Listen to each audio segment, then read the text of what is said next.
Unless you've sworn off the internet or live off-grid in a Walden Pond cabin, you've probably seen the media blitz from the new darling of Park Slope's progressive intelligentsia, Zohran Mamdani.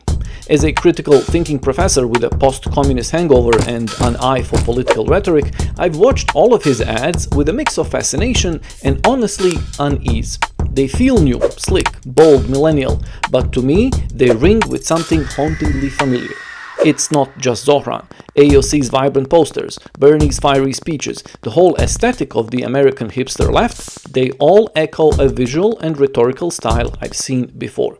To me, they look like recycled propaganda posters of revolutionary Russia, Mao's China, and North Korea's fever dreams. Now, before you accuse me of red baiting or dragging out Cold War ghosts, pause. This isn't about ideology. It's about recognizing patterns, visual, verbal, cultural, that have been used for decades to rally the masses. Propaganda is storytelling, and the American left is telling stories that use an old, powerful grammar. And if you care about thinking clearly, especially in an election season, you need to know the language they're speaking. Let's start with imagery. If you've ever glanced at a communist propaganda poster, you've seen the formula. Heroic workers, glowing peasants, bold colors, idealized struggle. Now check out Zohran's campaign videos. Bodega workers, retirees, taxi drivers, shot in high contrast, backlit like movie heroes. Bernie's 2020 campaign, same deal. Rugged workers, tired but dignified. Single moms, framed like champions of justice. And AOC's visuals, bright, simple, fists raised in stylized defiance, could easily hang beside a 1950s Chinese peasant poster. These aren't accidents, they're emotional blueprints. And then there's the color: revolutionary red, utopian yellow, loyalist blue. Soviet posters bled red. Mao's artists saturated everything in crimson. North Korean prints look dipped in fire. Now look at AOC's campaign art.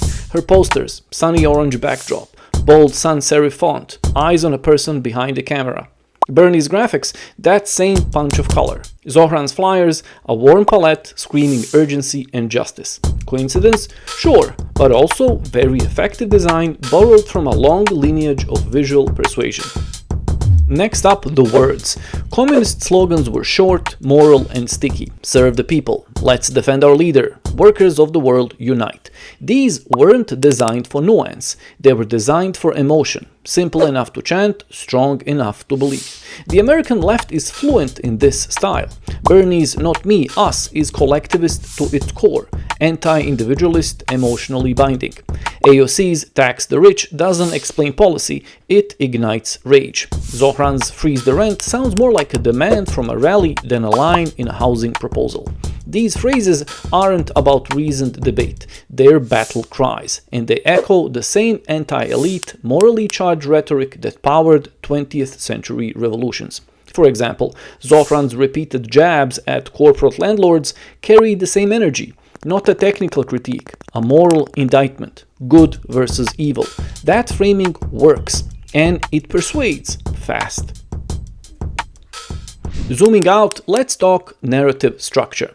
Communist propaganda had a template: oppressed class versus corrupt elite. It was about moral clarity, urgency, and revolution as salvation. Sound familiar? The American left mirrors that structure. Bernie's lifelong brand is a crusade against billionaire oligarchs. AOC frames policy debates as existential battles, heroes and villains locked in a fight for the soul of the country. Zohran, he paints tenants as victims of an unjust system, using housing is a human right as a rallying cry. It's not a budget line item, it's a war for dignity. These are not just politics, they are moral narratives, urgent ones. AOC's climate rhetoric, 12 years to save the planet. Bernie's healthcare line, a human right. Zohran on evictions, a moral emergency. It's not just persuasive, it's emotionally non-negotiable. You either in or you're out. So, does this mean the American left is secretly channeling Pyongyang? Of course not. But here's the point. The visual and rhetorical tools they're using have a deep history in the art of persuasion. It's not just about what's being said, it's how it is being said. Both the mid-20th century communist posters and Zohran's slick Instagram reels are examples of employing the popular media of the time for a political purpose. Instagram serves the same role for millennials and Gen Z as posters did for the revolutionaries half a century earlier. And it's not just the left, the right does it too. Trump's "Drain the Swamp" is a moral war cry. MAGA hats are uniforms, his rallies, theater. Even centrists dip in. Obama's Hope and Change had its own utopian glow. The key is this: propaganda techniques aren't just about ideology, they're about effectiveness. They simplify, polarize, and inspire. That's why they keep getting recycled, because they work.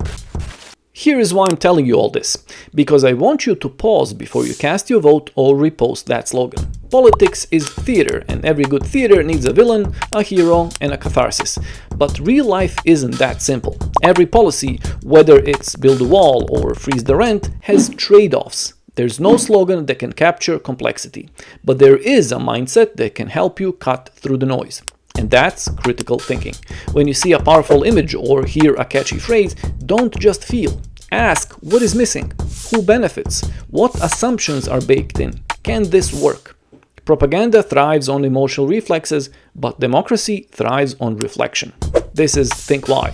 I'm just a philosopher with too much coffee and an obsession with pattern recognition. If we think better, we vote better. We see clearer. Until next time, stay sharp, stay curious, and I'll see you in the comments.